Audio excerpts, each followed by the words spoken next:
收睇之前記得撳訂閱，再撳埋隔離個鐘仔，就唔會錯過我哋最新嘅影片㗎啦。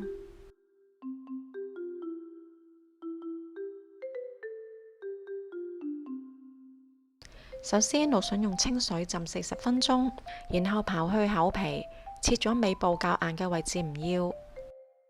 再斜切成長條形。甜椒先用清水沖洗乾淨，然後去定切半，去籽再切件。薯仔要刨皮切粒，然後加入1湯匙清水，放入蒸爐大火蒸25分鐘。跟住將牛板件沖水，隔去多餘嘅水分，先除去旁邊嘅口筋，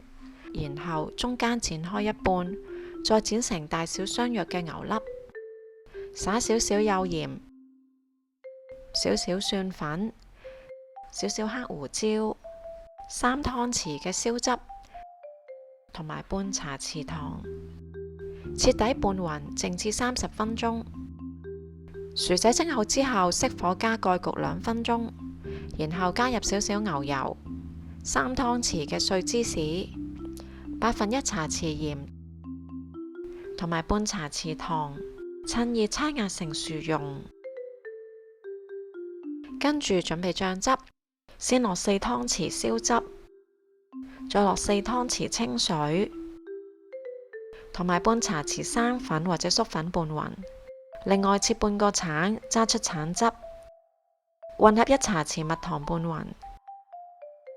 跟住氣炸機用180度預熱5分鐘，然後放入牛板件粒平均攤開，用180度氣炸3分鐘之後反一反，然後再用180度氣炸3分鐘。隨即準備大滾嘅水，放入1茶匙鹽、1茶匙糖同埋少少油。放入蘆筍，開蓋大火灼1分鐘之後撈起，跟住加油起鑊，開中大火，放入甜椒略炒，然後加入1/8茶匙鹽、半茶匙糖同埋少少酒，炒拌均勻備用。再用中大火起鑊，加熱燒烤醬汁，煮滾之後熄火，加入橙汁、蜜糖拌勻，最後將所有材料排放上碟。淋上醬汁就完成㗎啦！如果鍾意我嘅頻道，記得讚好、分享同埋留言啦！